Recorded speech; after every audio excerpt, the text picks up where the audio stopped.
Yo, dudes, the Empire's pretty chill. Maybe you could, like, join it or something.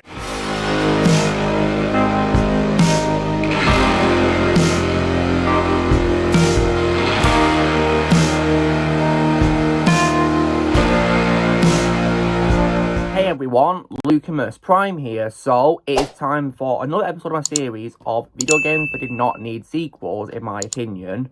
This is a video game which is an open world action adventure video game made by the same creator of Grand Theft Auto, being David Jones, but this time with the rules in reverse, because rather than play as a criminal like you do in GTA games, in this game you play as, of course, a peacekeeping agent as part of the agency. And you, of course, have to stop crimes in the fictional city of Pacific City. And this game, which in my opinion did not need sequels, is none other than 2007's Crackdown. So, now you guys are going to ask me, of course, what are my thoughts on this game then? So, for those of you who do not know, this game is one of my favourite games of all time, and one of my favourite Xbox exclusives of all time. I'm still annoyed that it's an Xbox exclusive because I'm a PlayStation player now, but when I used to play an Xbox, I played this game a lot. And I personally think this game is an absolute masterpiece, and it's definitely, in my opinion, one of the best games I've ever had the fortune of playing in my life, because I think it's really amazing. And it's also one of those games which I describe as a pure sandbox game, because it doesn't really have much of a story mode per se, really. The basic story is, of course, you play as a peacekeeping agent who has superhuman strength thanks to his very powerful suits of armour, and also, as well, of course, an increase in things like agility and performance, stuff like that. And you basically got to stop crimes in the city, really. And there's several, like, crime lords who you defeat as well, of course, after taking down their forces in each part of the city. And the game is lots of fun in that sense, really, because you can do whatever you want in the open world of Pacific City, which is also one of my favourite open worlds of all time. And I personally think it holds up really well because it's not based on a real-life city, it's an entirely fictional city, and I think it holds up really well because of that reason.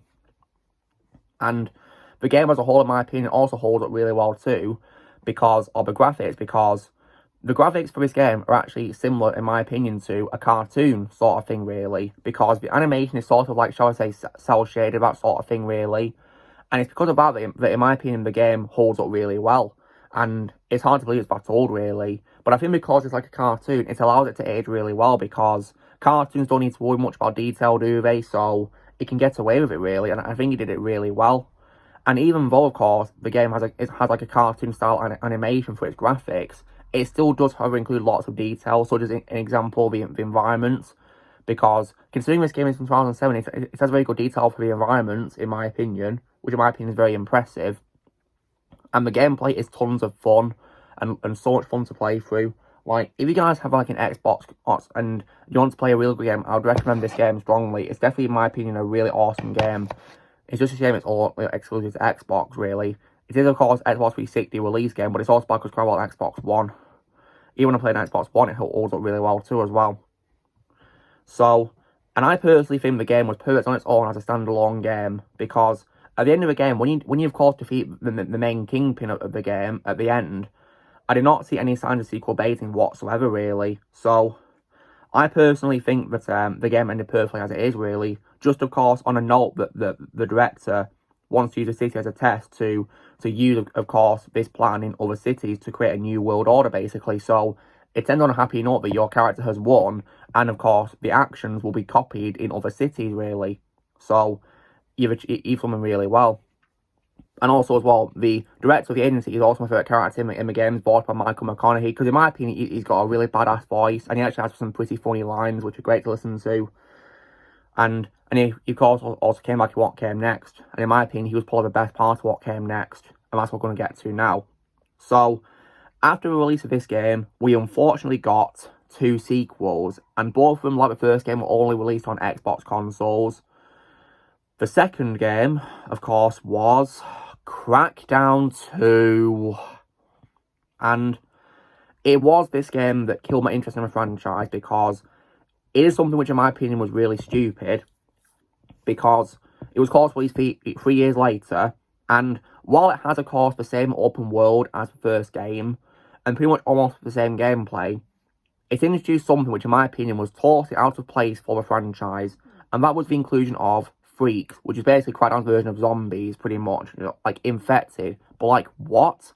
This first game was not a zombie game at all. It was a crime-fighting game, not a zombie game, no.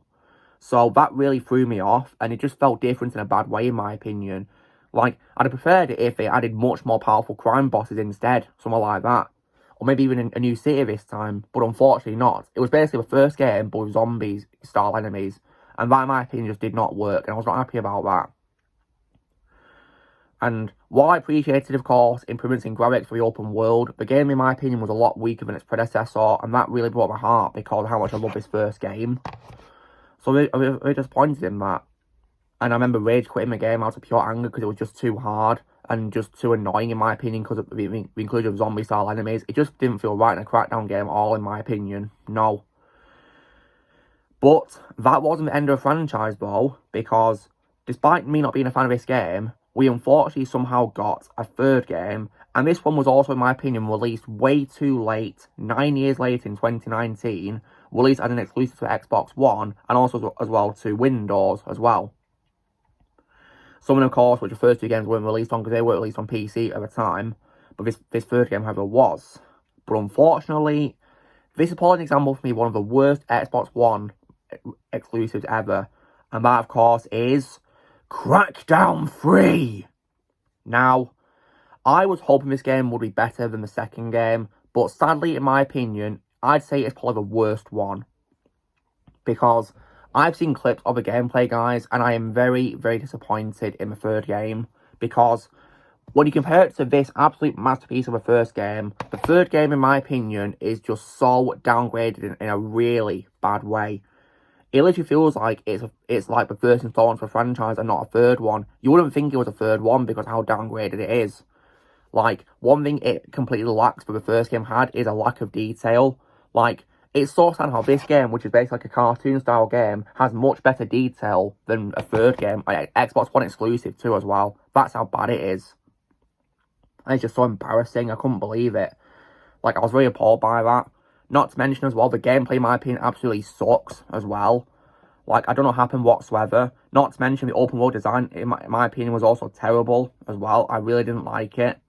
And because while I appreciated the addition of a new city being New Providence, I hated its design. Because when you compare it to Pacific City, it looks just so wrong, in my opinion, compared to Pacific City. And I was not happy about that at all. So I really didn't like that. And the only thing I liked about the game was the return of Michael McConaughey as a director, Charles Goodwin. Literally, in my opinion, the only thing I like because of his badass voice, which you get to listen to in the game as you're playing it. So, I was just very appalled by this game. And I guess another good quality is also Terry Crews as well. But sadly, I feel he and Michael McConaughey were wasting my time on this game. I feel sorry for them both. Yeah, they could have been a much better game than this garbage. So, like, bad gameplay, bad detail, and, like, bad graphics too. Because, unfortunately, unlike this game, the third game tries to go from more of, like, a more photorealistic feel. Which, in my opinion, is where it threw me off. Because this game is like a cartoon, it allows you to enjoy and not have to worry about, of course, how the game looks. Because in my opinion, because it's a cartoon, it holds up really well. You wouldn't think it was that old. Whereas, of course, with this third game, you can tell it's trying to be one of those games which is more focused on being real than a good game. And that's probably how with lots of current day games, where they try to be as realistic as possible and ignore good gameplay. Because that's an issue that I have nowadays with lots of games, and it comes to sequels, that is. Because lots of games, in my opinion, try to be as realistic as possible with graphics and not focusing on what makes the gameplay good. And that's why they fail, in my opinion. This game is definitely an example of that. Like, in my opinion, games need to go back to focusing on the gameplay itself and not realistic graphics, because they're called games for a reason. You play them. You're not supposed to watch them like a film. You're supposed to play them. So, I feel that gameplay, in my opinion, really has downgraded in recent times compared to old games. And that's why I'll definitely say that old games are better than new for the most part. And this game is definitely a massive example of that, in my opinion. So, as far as I'm concerned, guys, there is only the one Crackdown game. Just one alone, as far as I'm concerned. I like to pretend that the two sequels they got do not exist. Because in my opinion, compared to the first game, they just suck, in my opinion. So, I'll only stick to the one and only first game. I hope that one day they'll actually release the first game on PlayStation. Maybe on like, of course, like a PlayStation port of it. You know, I'd love that. I wouldn't say a no to it being exactly the same as it is on Xbox 360 because, in my opinion, it holds up really well because it's a cartoon game. So, I'd really love to play it, of course, as it is, really. Not have to worry about a remaster or remake or anything like that. So, I'd be down for that. But screw sequels all the way. I'm never going to play it ever. I mean, I played 2 and I hated it. I refuse to play 3. I've seen clips of it and I hate it. Definitely, in my opinion, the worst one of a franchise, based on what I've seen. It's just terrible, in my opinion. So, this is me covering why, in my opinion, guys. Crackdown is an example of a game that did not need sequels. So, you know the drill, guys. Be sure to give this video a like. Also, be sure to talk in the comments what you guys think of Crackdown. Do you need sequels or not? Leave in the comments below. Also, be sure to join the team by pressing subscribe and come in the future. And I'll see you all later.